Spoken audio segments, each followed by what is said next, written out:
Today is November 28th, 2012. We're in the office of the Channel 17 here in Bakersfield, California.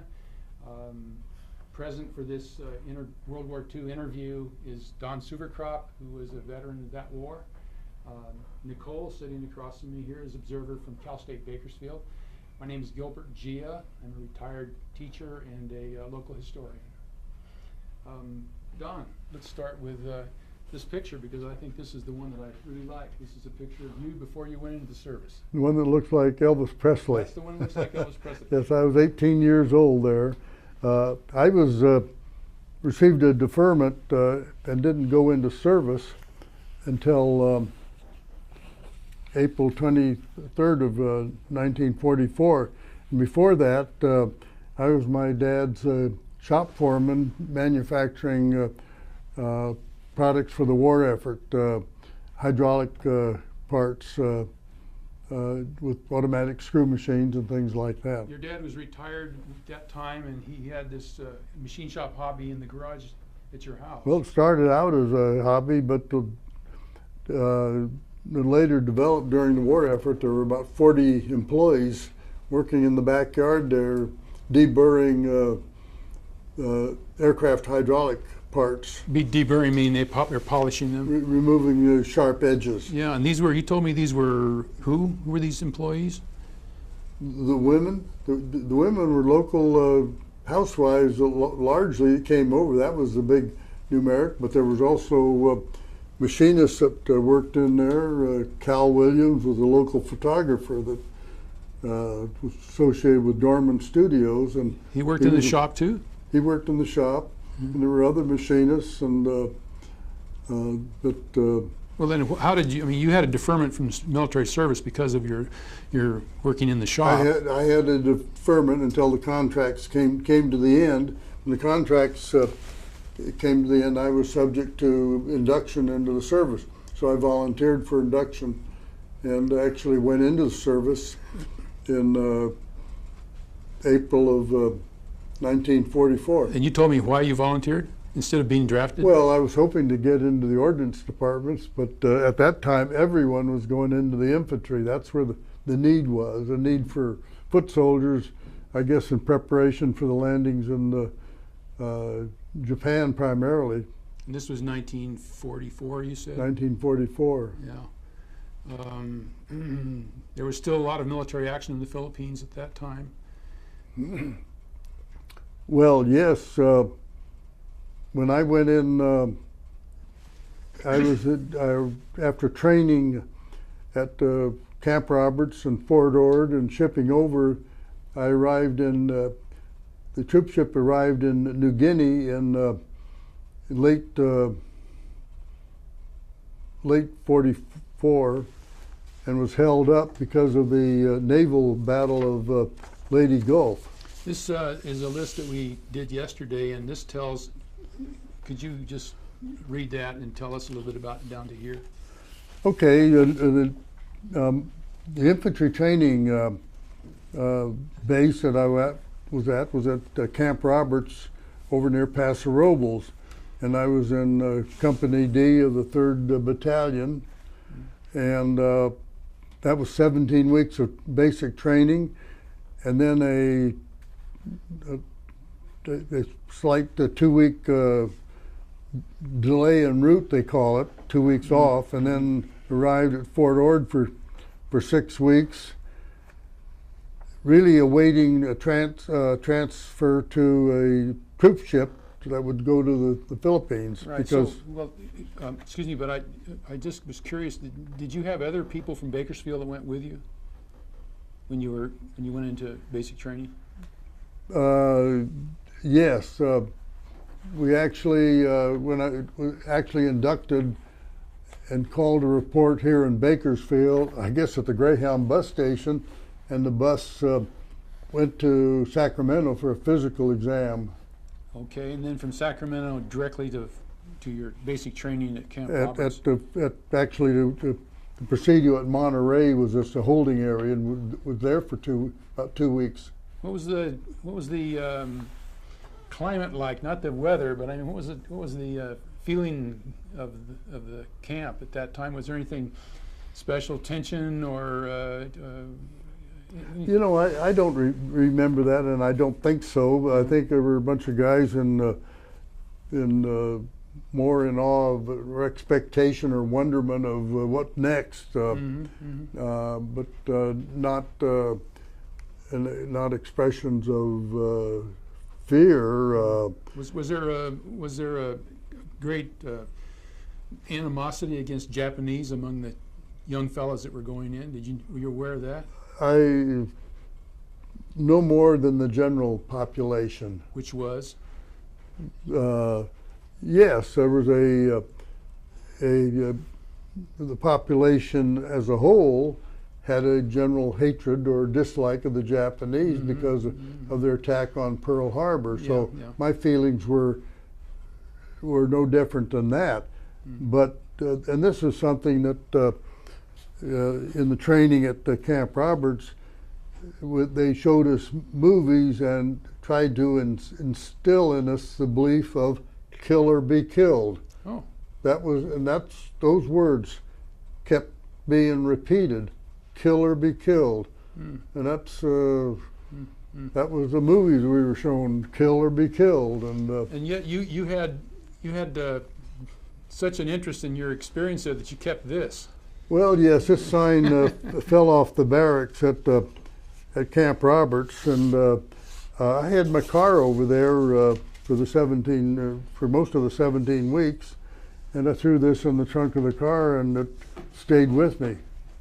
Obviously I was in the 1st Platoon of Company D of 94th Battalion. And who kept this? You or someone else in the family? Well, this from Camp Roberts. This was something that they gave us, kind of like a graduation present. Really, Okay. Really, it just shows photographs of the units in there, and the parade ground pictures, the shooting ranges. This was kind of, and I don't know whether you can catch that on the camera, but this is kind of typical training there of learning to use the rifle, the M1 Garand rifle. How'd you do in your target practice? Your target I shooting? got a medal for it. You got a medal for it? Expert rifleman, or I forget what the title was. Must be that machine shop work that was kicking in, huh, Don? Well, I'd been in high school cadets at Bakersfield High School. Oh, that's right. You were in the cadets. So they had 22 caliber, so I did well there. Did they offer you any incentive because you had been in the cadets when you enlisted? Or Zero. No, they needed numbers. Okay, we got these in order. I don't remember what the order is on this, but this is marked here. Let's see what this says here. So your troop ship experience in going across, this will be a little later on. Let's hold this for a minute. I was curious, I was thinking this morning about what were the sleeping conditions on the troop ship and what was going on in the troop ship? Well, down in the hold of the troop ship, the bunks were stacked 5 high with, and it's such a spacing, if you buckled your knees, you'd run your knees into the fellow up above you. Oh, really? But that didn't happen too often because it was so hot down there. As soon as you got into the tropics heading towards New Guinea, that I usually slept on deck. Very many fellows do that? Oh yeah, sure. That was a freedom. We could freely choose to do that. Just took your blankets and went up topside? Well, didn't need any blankets. I forget now. Maybe a poncho I slept on because of the dirt and dust of 5,000 troops. It was not clean, but they'd sleep on deck. And they fed in shifts, I imagine. A lot of shifts for lunch and dinner and breakfast. Oh, it was lousy food. But the ship went from San Francisco and traversed about 500 miles south of Hawaii. I think we were informed of that. Across the international dateline. I didn't participate in any celebration for that, and we held up in Hollandia, New Guinea for about 2 weeks and wondered why we were here. Nobody told us why we were there. How many days was it from where you left to Hollandia? Was that 2 weeks? Well, I remember it was about 25 days at sea 25 days. when we disembarked in Leyte. In the Philippines, yeah. And we were held up in Hollandia. Maybe it was about a week. Mm-hmm. So The ship traveled by itself. It was a vast troop transport that traveled at about 17 knots, and censorship was imposed in one of the passageways. That there was a ship's plan that noted the amount of barrels of fuel oil the ship carried, and I wrote home in a letter that it had so many miles to go and so many barrels per hour, and I was called in for censorship violation by the officer that was censoring my mail on ship. So you put it in the mail drop, and they made a big issue of that. They opened it up and read it. And they read it, said, "You're not supposed to do that." Is this the man you met later on in life? It was a lieutenant, and you said that he... No, he was that was another censor. Another censor. Okay, we'll get to that. We'll get to that. Was the trip a peaceful trip across as far as the weather goes? Yes, it was peace, tropical weather. The ship followed a zigzag course. It was not in a convoy. It was fast enough that it could outrun submarines, and had radar aboard, and that was my first time I ever saw radar, was on this troop ship. The mast that turns around. The masts that were continually, so they could pick up any other ships and divert themselves. But it was lone. There was traveled by itself. Okay, no tropical storm though at that time. I don't remember that. Okay. Now you arrive in the Philippines. Arrived in Leyte and landed at Tacloban, was the town, or near Tacloban, and I was still a replacement. I was not signed into a combat unit, so I was in the 4th Replacement Depot near Tacloban, but during the day we were transported to do work, and the work was in an ammo dump. And the same ammo dump, and I was there for, it seemed like about a month, moving ammunition, artillery ammunition. And I went home, went back to the camp one night, and that evening at about midnight, that ammo dump blew up. And I thought it was a shell landing next to my cot. But going back there the next day, there was a big hole in the ground, and down in the bottom of the hole was a Caterpillar tractor.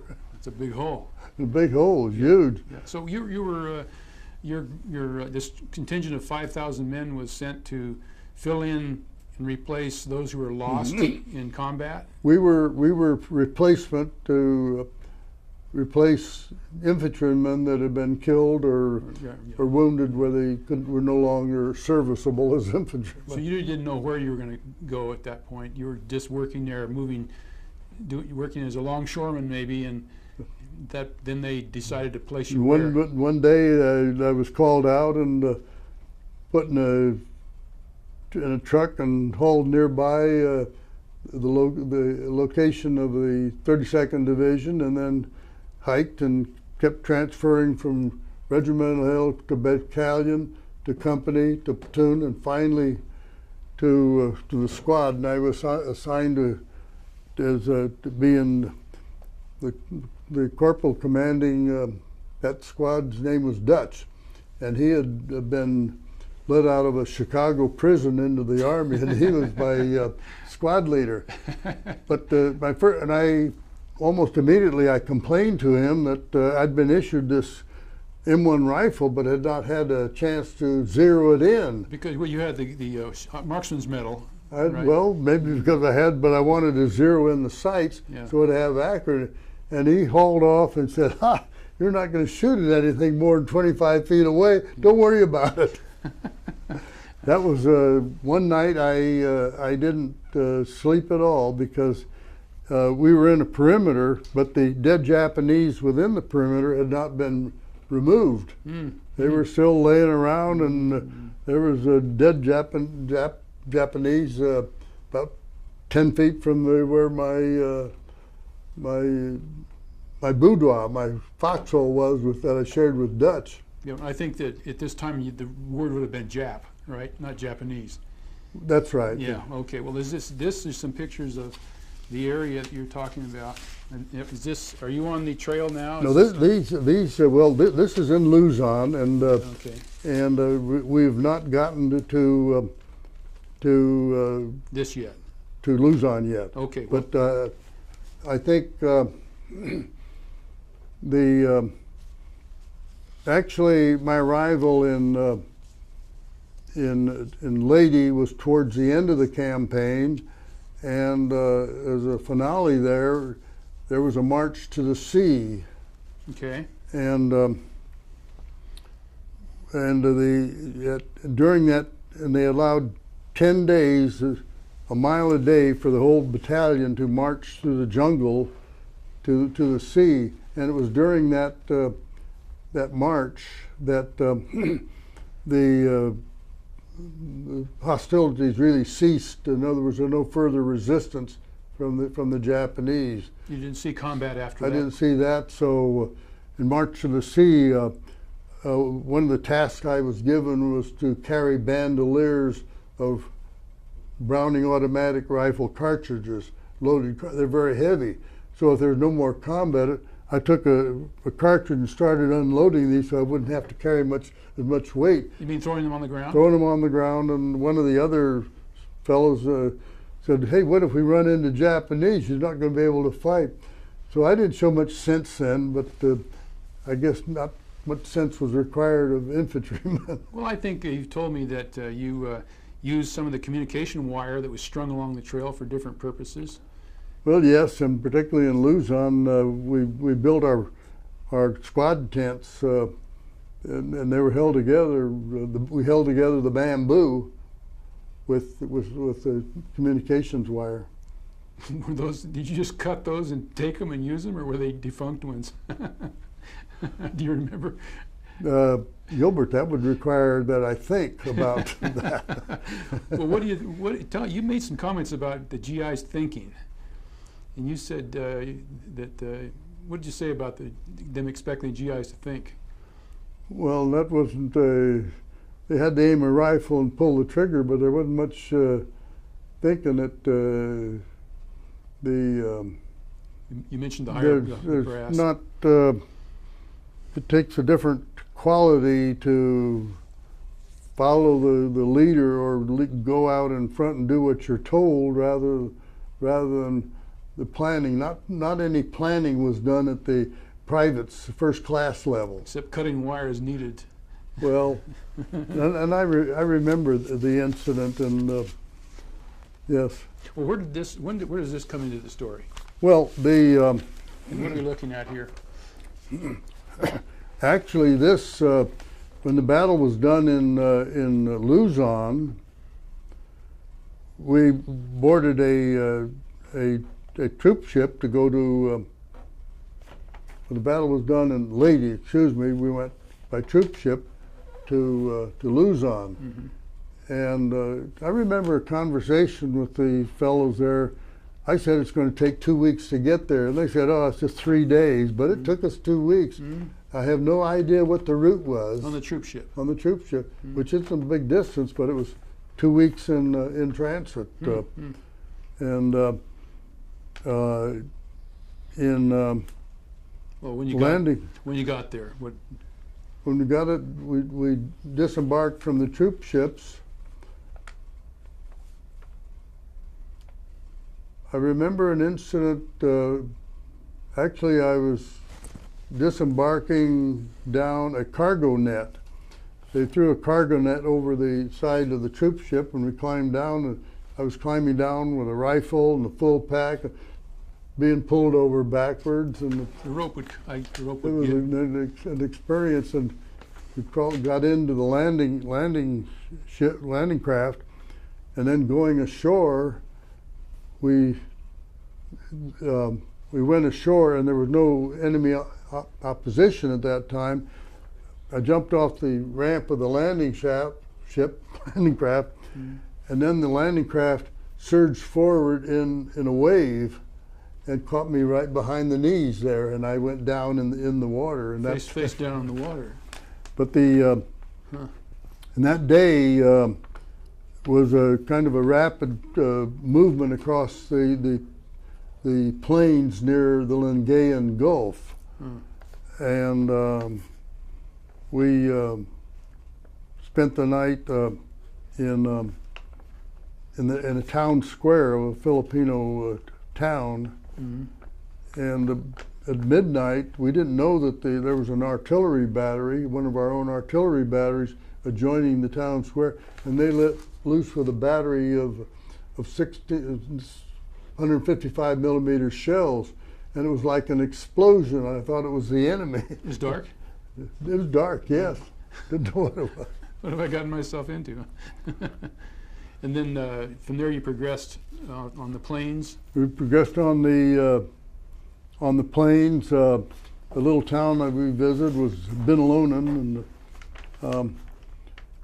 and shortly afterwards we were transported up into a mountain area which is north of the in northern.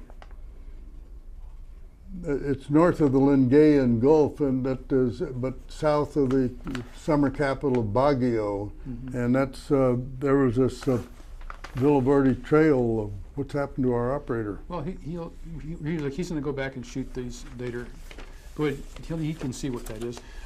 The mountain range that was between you and the Japanese. Japanese were north of the mountain range, right? They were on the other side. Yeah, the Japanese apparently held the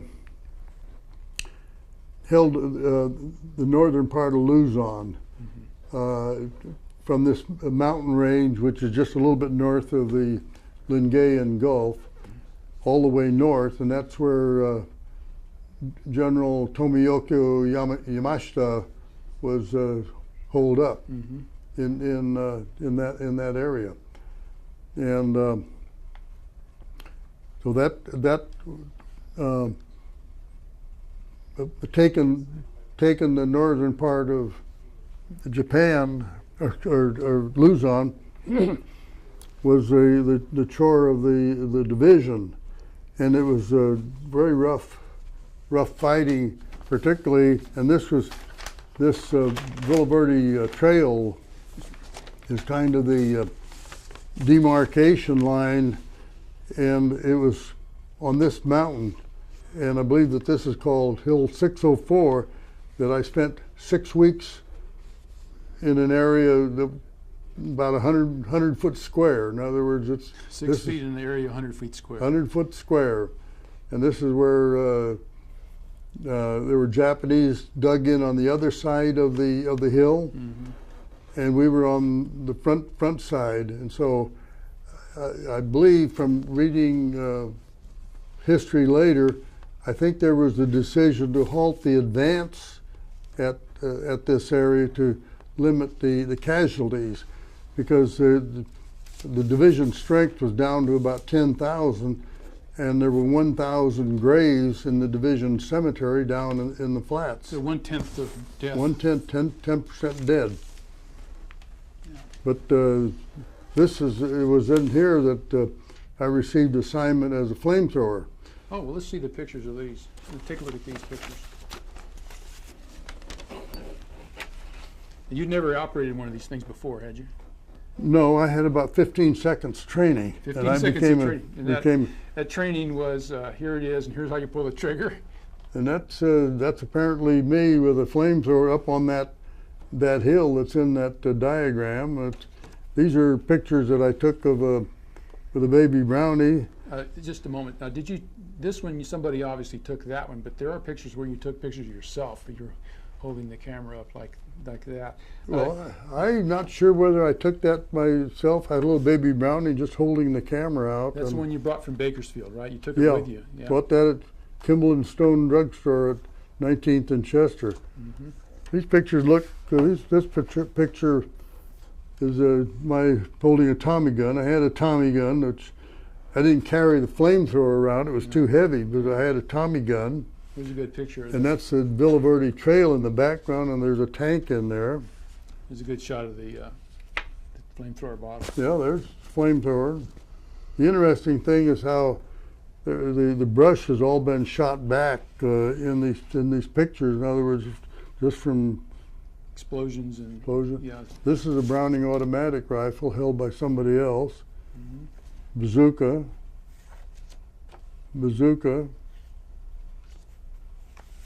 A fellow in the. This is a picture of the flamethrower held by somebody else, but look at how the brush has all been shot up on this.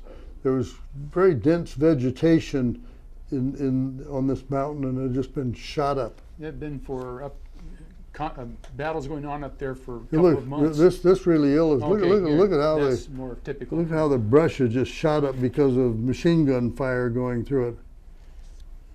This picture is of interesting because it shows a one of the squad members holding a very large assembly of TNT, which was used for blowing up Japanese pillboxes. I'd ask you about that. You said that the Japanese resistance at one point was that it was not much resistance. You said that they had pretty much been beaten down. So how did you state that? Well, I think the Japanese were disheartened, and I mentioned the occasion of going forward down the slope to where the Japanese on a patrol, and we came across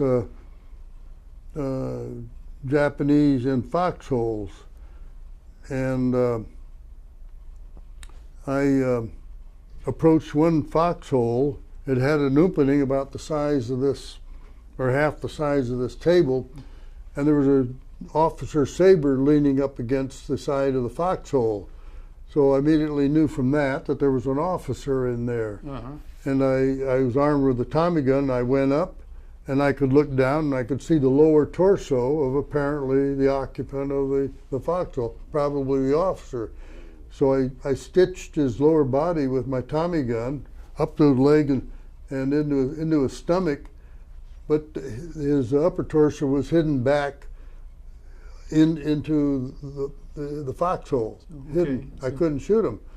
So I decided to pull a hand grenade. So I pulled a hand grenade, stepped back and threw it, and the hand grenade, I missed. It didn't go in this foxhole, nice target, but it went around the edges and then came to a rest.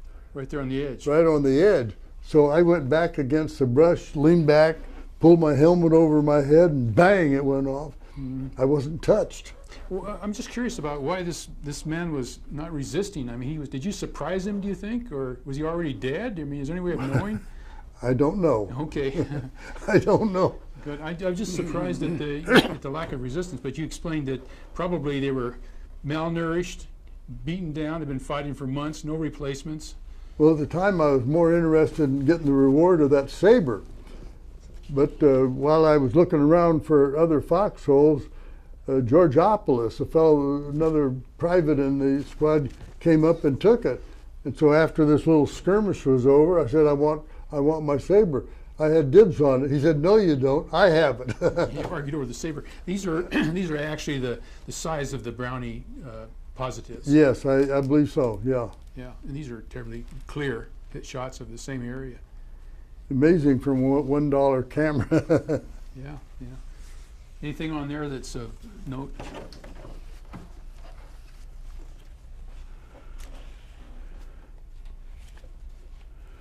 Well, those were agonizing times. I see my foxhole in the picture here, and the most memorable moment of that was having an artillery shell landing about 10 feet away. It frightened me, and it also frightened everybody in the squad. In other words, I think the fellows returned to a typical reaction of wanting to run, and they ran down the hill and separated, figuring that there would be more shells coming into this area, but there weren't. Is this picture typical of the area where you had that bonsai charge? Yeah, this pretty good representation. It shows how this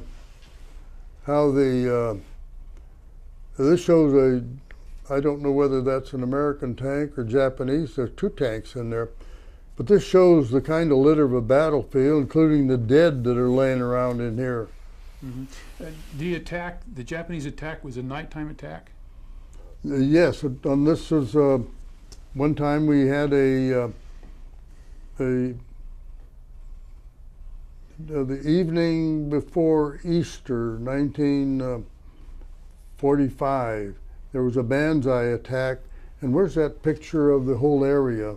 Oh, the map? The one, yeah, the one that's. No, I think that had another one.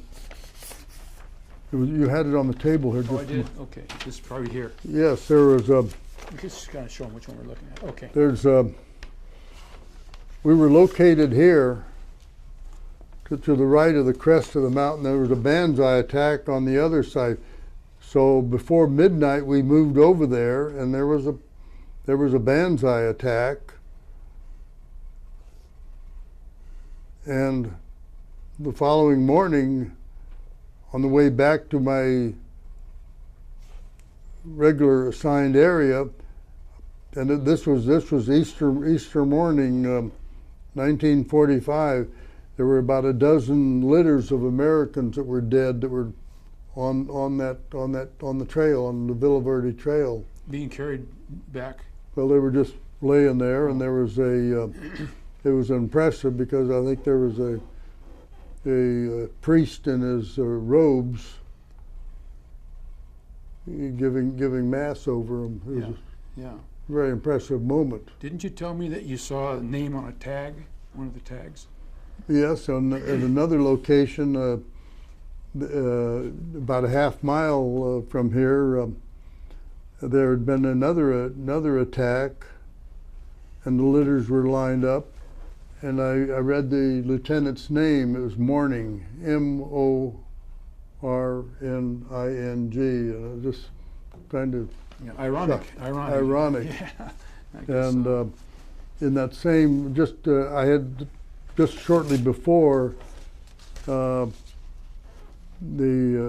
been attack on another squad, but I went in to clean out a foxhole, and there were the brains of a GI laying on the bottom, and I cleaned it out. But these are kind of typical views of that area. That one that I keep referring to is. Better leave that one on the table. That's okay. That's that's a really good shot there. That's the best shot of where I spent 6 weeks or a lifetime up there, and then after that 6 weeks went down for rest in Ben Lonan down in the valley, and then came because the platoon strength had been reduced to 10. They disbanded that platoon. It was the assault platoon. They disbanded it, and I was assigned to the anti-tank platoon. And when I came back in the anti-tank platoon, I was in this area. And the platoon sergeant of the assault platoon was, with his new assignment, in the hill to the left of this, he was killed. Mm-hmm. Well, this eventually ended. Here's a letter dated 4 June 1945, and it talks about how the 32nd Division had accomplished its mission and had secured the Villa Verde Trail. It says, after 120 days of fierce hand-to-hand combat over terrain more difficult than any yet encountered in this war. So that was pretty bad for a lot of people. Well, to lose 1,000 killed in 100 days is that's Yeah. not the worst of the war. I guess that was in Europe on the landing on Omaha. Here's something that you wrote about how close you were to where the Japanese were dug in. 30 yards away, it says. Well, they were close because they were lobbing mortar shells into our foxholes in one position on this same hill. And you were asking about the morale. Yes. And my feeling when those mortar shells are shot up and they come down nearly vertical, so you can't get behind anything if they're going to hit. But they were coming in, and my feeling at that time was, I'm not going to give up. But somebody of higher authority told me, let's get out of here, and we got out of there. And I thought about it. I said, well, that's a smart thing to do. Can you say something about this? Well, this was the backpack that I actually carried in combat, and it was really like my house that I lived out of this thing, and I kept this thing because even going on to Japan, if there was any possibility of going back into combat, this is the backpack that I wanted. I didn't want one of the newer style ones. You never washed it either. No, and I never washed it. I like the stain on here, the purple stain, the purple stain that you talked about. There's some water down there. No, Oh, I don't know. It's on here someplace I think it's on in the back. Well, it's a stain from on the top there. from first aid stuff. Okay, Philippines is secured. And what do we have here? Well, these are of interest because we went after that action. We moved into a camp, a bivouac area, kind of a formal camp because these were larger squad tents, right next to the Lingayen Gulf. In fact, we could go swimming out there, but we soon found we didn't want to do that because of the jellyfish. But this is a lecture being given to the troops by an officer, and it looks like there's a projection screen up there. But this was a training area, and it was while we were at this training area being briefed on landing on Kyushu, Japan, the southernmost island, that the first atom bomb went off. So you're preparing for the invasion of Japan at We this were point. preparing to land on Kyushu, and there was the expectation that we would suffer 1 million casualties. But that was this was kind of a Where did you go after this? well, we were very soon. Did the We went from this to northern Luzon to go after the Japanese stragglers, and it was during that expedition that the Japanese General Tomioka Yamashita, MacArthur's counterpart, surrendered to our battalion. In fact, he came down the hills, and quite unexpectedly, in a group of about 12, he'd been being escorted by some Americans, and Don, was this before you had your tooth filled or after? well, yeah, I remember at that camp. Can you just talk about that before we get to the general? How did you tell me about this tooth? Well, there was a dental tent set up along this river, and I figured I ought to have my teeth examined, so I went over to this dental, and he made a filling, and it was his assistant that turned a foot pedal on the dental apparatus that turned the drill, and so as the drill went rah rah rah, I had a filling made. It's a good. I like that story. I'm trying to find the pictures of General Yamashita. Well, this is his autograph right here.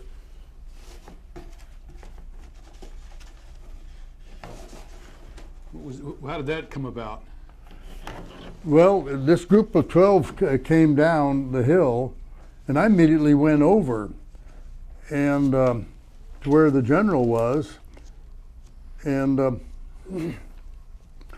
his aide, a Japanese officer, had a saber chain that was very attractive to me, and I wanted that saber chain, and so without even talking to me, I started to take off the saber chain, and he rebuffed me, and he knew his rights well enough. You think it's one of these fellows? I think it's this fellow right here because he was tall. So there's General Tomioka Yamashita, and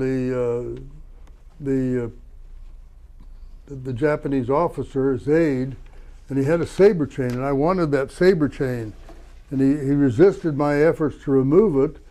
So I took out my pocket knife and put the blade into his ribs, and he still resisted.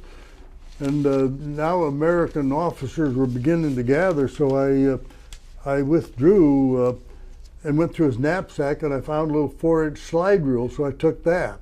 He let you have that one, huh? And then he didn't mind that, but he didn't want, that's a family heirloom, the saber chain. And that knife is probably very similar to the one you still carry, isn't Well, it? yes, it is. It's a Boy Scout knife, very, very similar to this, and the blade very similar to that, and I put it into his ribs. And he wasn't willing to give it even He then. wasn't giving up. Good for him. So having got I wanted the autograph from the general, so I grabbed a hold of the aide and turned him around and put a pen in the hand of Yamashita and said, "Here, sign the peso note," and there's his signature. General Yamashita's signature. I wonder what happened to that man. Did you actually did you take this picture? You wonder what happened to him? Yes. He got executed. For War crimes. War crimes. He was hanged. Yeah. Did you take this picture of these Japanese surrendering up here? Is that from your camera? Well, it looks like pictures that I took. Yeah, there's a picture of the Japanese trooping out of the hills there. Yeah. Good. So you're preparing for the invasion of Japan, and then you learn that the Japanese surrendered after the atomic bombings. That's right. Okay. So you were sent to where in Japan?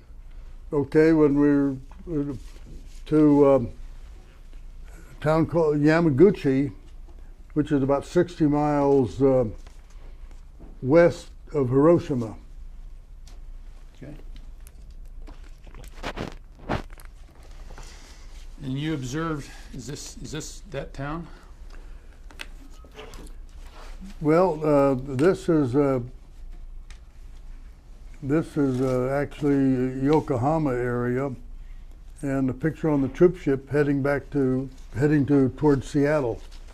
Do you recall when you first saw Japanese civilians, or a period when you saw Japanese civilians, and I imagine. Well, that would have been when the troop ships docked in, I think, Sasebo, in the southern, which is a town in Kyushu, because we went by train. There must have been a tunnel underneath between Kyushu and Honshu. We went by train and then wound up in Yamaguchi. What were the Japanese civilians? What was their behavior seeing these American troops? The Japanese were very reserved. There was no disobedience, evidence of disobedience. They were very accepting of the Americans and their authority. I remember an incident when near Yokohama when I was at a camp and I wanted to go into town and decided to hitch a ride on a Japanese freight train. So I stood in the middle of the tracks and halted this long freight train. Stopped the freight train. Stopped the train, got into the locomotive cab, and then waved them on. And that they were just following orders. But there was no evidence of resistance or animosity. I think the Japanese were just glad that it was over. Very, very respectful. This is a really important document here, I think. It's an original one that you have in your collection. And this is from the 128th Infantry Headquarters to the troops, a memorandum about how to behave in Japan. Mm-hmm. Okay, and down here it says, violation of the following is liable to maximum punishment by death. And it lists looting, pillage, rape, and something that says safeguard. Were you aware of this document yourself? Well,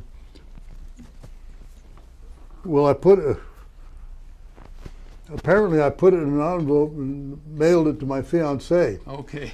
And but I don't know whether I read it or not. But the looting I did, the pillage I did. Yeah. No rape. What's safeguard? I don't know what that is. But, but we did say there was generally the American forces were not barbarians in Japan. I mean, they pretty much behaved themselves, it seems like. That's what you told me. The Army troops that I observed behaved themselves. They were well behaved. The surrender must have come as a relief to the general population, mm-hmm. And they were very, very cooperative. We had in the camp we were in Japan. They served as mess orderlies and on mess duty. I guess we skipped this one. This is pretty important. Here you're receiving the Bronze Star. You know, this was on the parade ground at Yamaguchi, Japan, mm-hmm. And I was awarded the Bronze Star. Oh, there were 5 in this group. The battalion commander and the captain that had commanded the assault platoon that I was in, and then there's myself and 2 other listed men. 2 other listed men received. Yes. And 3 you never told me why you received this Bronze Star. Did they tell you? Well, Are we missing something here? For action in the with the flamethrower. Oh. And Okay. being up front and in action and Tommy gun action on this Hill 604. Well, I guess you did a good job for the Army, huh? It wound up to be a U.S. possession. Certainly. Okay. This picture you told me represents the condition of the Japanese economy at the time. Yes, this picture was on the way home. I was transferred to, again, the 4th Replacement Depot in Yokohama as an assembly point before transit home. They're waiting for a troop ship. And I was at this location for a number of weeks. And the building was actually the headquarters building of a Japanese truck manufacturing plant. And I'd been there several weeks, and I finally went out behind, and they were building trucks. And this is the Japanese truck assembly plant. Aren't the wheels of different sizes on here? They look like American-sized tires. That vintage of 1945. Mm-hmm. You showed me a picture of a Japanese car that had a motorcycle engine installed in it. Yeah, that was amusing. Some of the civilian trucks, they placed a motorcycle engine to replace the engine that worn out, or a single cylinder commercial engine to power their vehicles. And here you have a picture of some Japanese workers that were working for you and for the Army. Can you say something about that? Okay, this is in the campground in Yamaguchi, and this is a picture of there's 5 of us, 3 GIs, including myself, and two Japanese, and these were Japanese carpenters. What I ran, my main duty at this camp was running a wood shop to build crates for transporting U.S. weapons back to the States. Mm-hmm. You told me once about needing a part, and you had to go into town to get the part. Can you tell that? Yes, well, I was also, and this is also the reason I became the staff sergeant. In arriving at the camp, the first thing that I wanted was a shower, and there was no provision in the camp for a shower, so it was turning cold, and I decided to build a shower primarily, I thought, for myself. So I took a 55-gallon barrel and what's called an immersion heater that's used in the kitchen for making hot water, and made a float valve and made a shower so I could have a shower. Did you have to go into town to get a part for that? And yes, and well, as soon as the lieutenant of the engineer platoon saw me doing that, he wanted to transfer me into his platoon so I could make the main showers. And I made a deal with him that I'd work during the day for him, but I would reside with my own anti-tank people, and it worked out very well. So I got a promotion, and made the shower, the inside bathroom facilities for the company, the headquarters company. But there were some fittings I didn't have, and one thing I needed was a 3/4 inch pipe tee. This is the story I want you to tell. Go ahead. So I made a sketch of what a 3/4 inch pipe tee, and I walked into out the main gate and into the adjacent Yamaguchi and down to the gas works. And I went into the gas works and showed them the sketch, and they bowed, and they understood. And one of the fellows left to go back into the back of the gas works to find the pipe tee, and a couple others prepared tea, and they served tea, and cooperative. brought the tea out on a tray and gave it to me.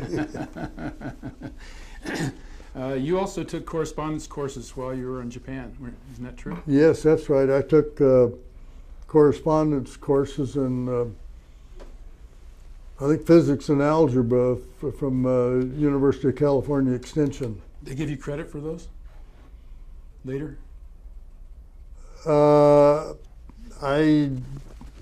It didn't accomplish what I wanted, because I was trying to pick up units to get directly into UC Berkeley, and I even visited with the director of admissions, and he told me, you go back to Bakersfield College, and Grace Bird will do a fine job for you. We're almost there. These are original mimeographed newsletters on the troop ship home. Well, if it looks like the date, yes, that'd be April '46. That would be on the way to General Stewart. That was going from Yokohama to Seattle. Oh, you went to Seattle.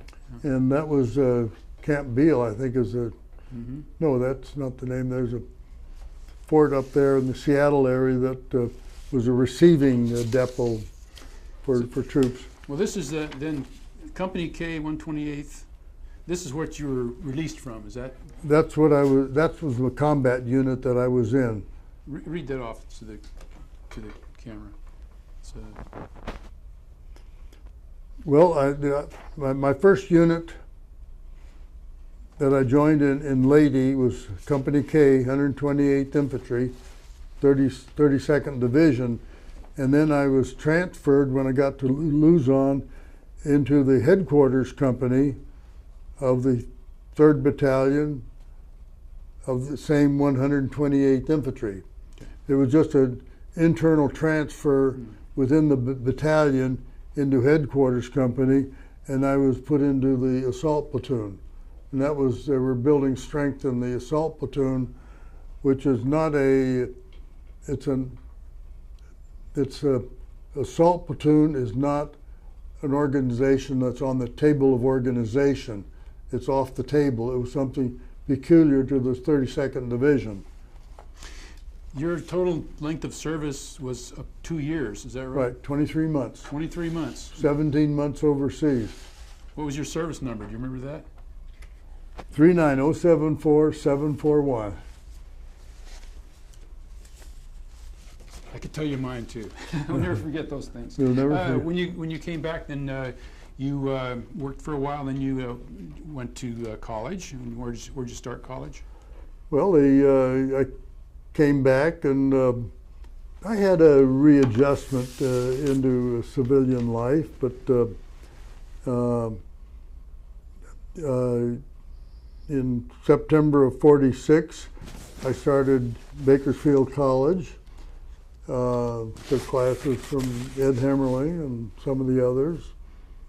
Grace Bird was the director then, and I was working. I figured I could get, with a few units, get into condition to go into Berkeley, but I wound up going 2 years and then transferring to Berkeley in early 1949. You were married by that time. I married. Mm-hmm. I married when I got acceptance at Berkeley. I gave my girlfriend the option, and she married me. And then after that, you started your career with Hopper Machine Works in Bakersfield. Right, 2 more years. I finished with Berkeley in 2 years, and then went to work first for my dad, then Hopper Incorporated. And you were a consulting engineer. Consulting engineer later on. Yeah.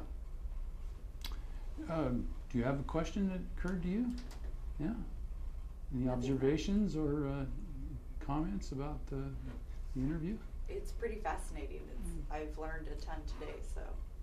I've learned a ton today just about the areas you were at, and it's pretty fascinating. So thank you for sharing. Yes. Makes it worthwhile.